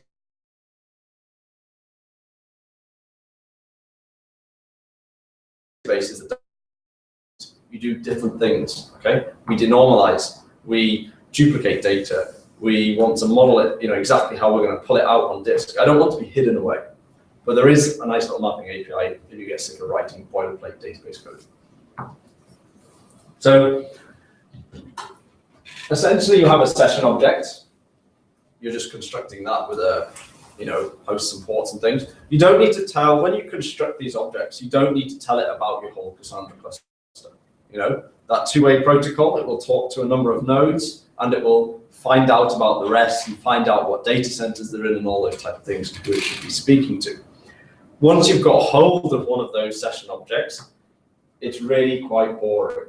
Okay, actually all of this is just Java 8. It's not anything exciting to do with Cassandra. This thing returns a result set, which you can, use the Java 8 stream API, or this could be, if it looked a bit more like JDBC, you'd just see like row.getString, get UUID. It is a typed database, so you need to put it into a typed object. And my assumption here is that this customer event looks like this. It has these fields. Okay, that's a normal query. So where you're passing in the text into Cassandra. Okay, so that's going to send that query over to Cassandra. Cassandra's going to have to parse it, work out which tables to look in, and send you back the data. You probably use things like prepared statements. Very similar, except this is a working application you can take from GitHub.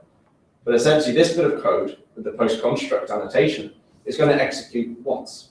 Okay, that's where we prepare the statement. It sends it to Cassandra. It parses it and sends back a unique ID. And then each time the driver then sends it, it doesn't need to send the whole text. Cassandra doesn't need to parse the text again. It understands the query. You just stick in some different variables. So here we bind the customer ID. So this is our example where we want all events for a particular customer. Then we use the exact same mapping function because the data we're getting back is the same. Okay, and we turn it into a list of these customer events. There's a slightly different API if you don't like passing strings into your code. There's a builder API. So you can build like a query which says I want all the rows from this key space with this table. I've got equals here, so this is my partition key. And then I'm doing a slice query. So we're doing it on time, because remember that was our clustering column. That's the thing we're allowed to do slice range queries on. This thing's here is just a little thing you have to do because remember, the type of time was not a timestamp. It was actually a time UUID. So this is just how you say, start of this to end of this. It generates the UUIDs that fit on the very edges. And then we use the same mapping function. Not particularly exciting. If you get sick of writing code like that, we have the mapping APIs. So this is where you just create the class, you annotate it up, you tell it which columns each field map to, you tell it which is the partition key in the clustering columns, which is why I don't mind this mapping API, because you still have to understand. If you got dropped into a Cassandra code base and you saw this class, you'd probably think, what's a partitioning column? Honestly, that's not even a real thing. A partitioning key or a clustering column. And hopefully you go to Google and ask, what is the partition key? And you would find out, and then you wouldn't make mistakes. And then you just annotate up an interface. So if you've used Spring Data or Hibernate, things like this will be quite similar. So rather than having to write the boilerplate code which maps them, you just have to tell it the queries. So it's not going to work out what the queries are for you. You have to do that, okay? That's the difference when you're working with Cassandra, because you can only query it in a very limited way. And then to create one of these, you just create a mapping manager and a couple of lines of code. But I hope you agree it's not very exciting. If you've got text in a database and you want to map it to, say, an enum, this is only going to be relevant to people in programming languages that have, support for things like enums. Then you can so store type, online, retail, franchise, mobile. Those fields inside the Cassandra database will get shoved into this field, and you'll get an error if Chris was in there because it doesn't match the enum. Okay. The user-defined types are the more interesting things because that's not going to map to a Java string. That's not going to map to whichever language you're using, like a built-in type. So perhaps this store example is one I use. Perhaps you want to store more information than just the type or the name of the store. We've got a bunch of fields. So here what did we do? We wanted, so frozen just means it's immutable. We want this, we tell it it's a store here inside our tables, create this type. It's in there. And then it's hopefully going to be not a great surprise that inside our mapping API, we just put a store instead. And Cassandra, the driver, rather than Cassandra, will put it into this Java class for us without us having to write that mapper of get string, get UUID, that type of thing. Okay? Any questions on that? Yeah. The frozen annotation. What Yeah, the frozen one. is? So frozen in Cassandra, so we've got the user defined types, they were Cassandra 2.1. What frozen means is you can't update, say, just name. Okay? If you want to change the store, you have to provide a whole new store. That's a limitation of Cassandra. You have to update an entire user defined type in one go. The reason there's a frozen keyword is in the next version of Cassandra, that limitation is going to be removed. So they didn't want to break old SQL, old like data definition files. So you explicitly have to make all user-defined types frozen right now. Then the next version, you can remove them if you want to say do an update statement, which just affects say this type rather than name. Do you have an insert example? Pardon? Do you have an example of an insert statement to insert the data to the database? Only many slides back. Are you curious what user-defined types look like? Yes, I was just wondering how do you represent like something like a star? Do you represent like as a JSON or It is like that? as close to JSON as you could imagine. And there's a new feature coming in Cassandra 3, which basically means, let's say you've got a user-defined type inside your schema. Rather than have, and let's say you receive some JSON into your application. Rather than have to turn it into an object to persist it into the database, you could actually just put some JSON. You can actually just give JSON to Cassandra. It's like insert. It's not finalized yet. It's not released. It's open source. You could go and affect it by saying that's a terrible syntax. But it's going to be something like insert JSON, JSON blob, and it would have to match. Your user-defined types would have to match the JSON. But you can then remove a lot of boilerplate code of.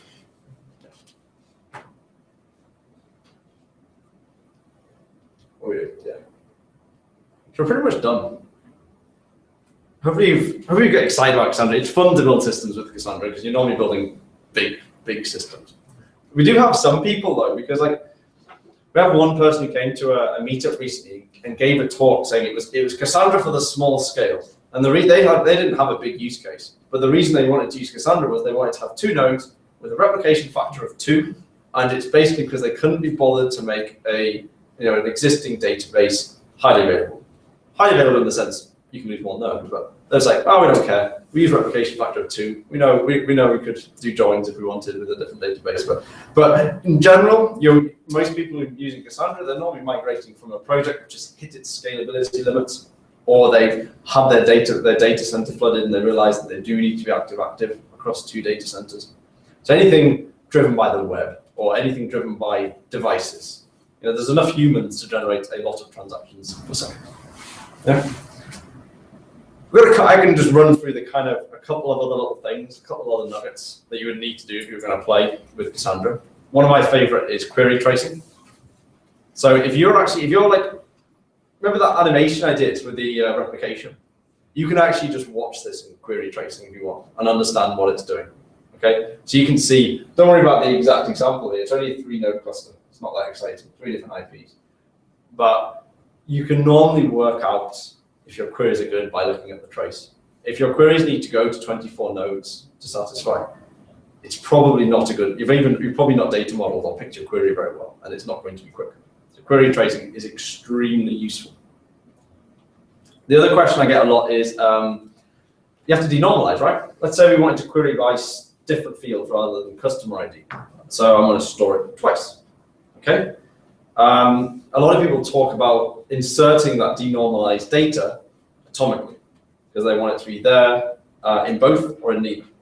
Now, there's no isolation in Cassandra, it's a distributed system, but there are batch statements, which are there to basically say that if we've accepted this right, we will keep doing our best to retry it until it end up in both tables. Okay? And if you're interested in exactly how that works, I might have an animation. I do. That's what the code looks like. You have 2 statements, you put them into a batch, and you send them in. This is considerably slower. This is the 1% of your application. Okay? I have a funky animation about how it does it if people are interested, but it's been quite a long evening, so you might want to stop there. Okay, I'll do the little animation. No one's run away. How it achieves this, okay? You're not going to get ACID in Cassandra, but we can do like a best effort at making sure a set of statements have succeeded. Okay? And it does this by, you do a write, and you're going to work out why it's slower right now. Before the coordinator says it's done, before it tries to actually write it to people, it actually gets a couple of buddies and it says, we're going to make sure this works, guys. And it's called a batch log. So now there's 3 nodes working in conjunction to complete this query. Let's say this is 2 inserts, 3 inserts, okay? Now is the earliest point that success could come back, okay? If you had a consistency level or 1 and that was the coordinator there, okay? And then it does the normal replication. The difference being that if this coordinator crashes, before it's applied it to all of the replicas, these guys will take over. But it's considerably slower, but some people really like it because they're duplicating their data and they want to, make sure it's not in one of their tables and not the other. Okay, I did more data. Another is lightweight transactions. So we generally don't want ACID transactions. You might want them, you're not going to get them in a distributed system. Okay, someone might claim it, they're probably lying. Okay, but what you can do in Cassandra is we call a lightweight one, more accurately probably described as a compare set. Okay, so this is, let's say for some reason we ignored my data modeling advice and we had a mutable field for bank balance. Okay, we wouldn't really do that. We'd record the transactions and they'd be immutable. But let's say you just ignored me. What you can do in a lightweight transaction is read it, see it as 52, and then write it and make it, say, 54, only if by the time that write makes it back, it was still 52. So good old like cut. Again, much slower, because all of the 3 replicas, or 5, or however many replicas you have, then need to communicate to agree on the write. Considerably slower. If you like reading computer science papers, it is a particular implementation of Paxos, which might be changing in the future, but. And that's pretty much it. Cassandra is quite a hard database to do an introduction to. Or you would, if I just did an introduction of what you did with it, you would end up saying, well, that doesn't work. How would that work? So you kind of have to go into a bit of depth. So sorry about the very long talk. If you have any questions down the line, you want to ping me. It's kind of my job to help out Cassandra users now. So if you've got any questions, I haven't got my email, but I've got my Twitter, so you can ping me and ask me for my email. We can chat. So well done. You've been Cassandra-ified. Well, thanks very much, Chris. I think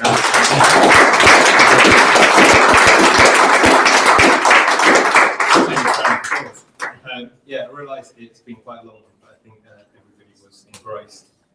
If anybody wants to come afterwards, we'll be going to the bar, Champagne Charlie's, is that right, Jen? Mm-hmm. If you're free, Chris, we'd love to buy you a drink and maybe rehydrate you. Yeah. Actually, I've got a question, some help. If you were to skip out a section of that talk, say if it was an hour talk or slightly smaller, which bit did you least think, I don't really need to know about that? I'd look into that later if I cared. I won't be offended. Yeah, the programming bit. Yeah, not interesting. It is pretty true.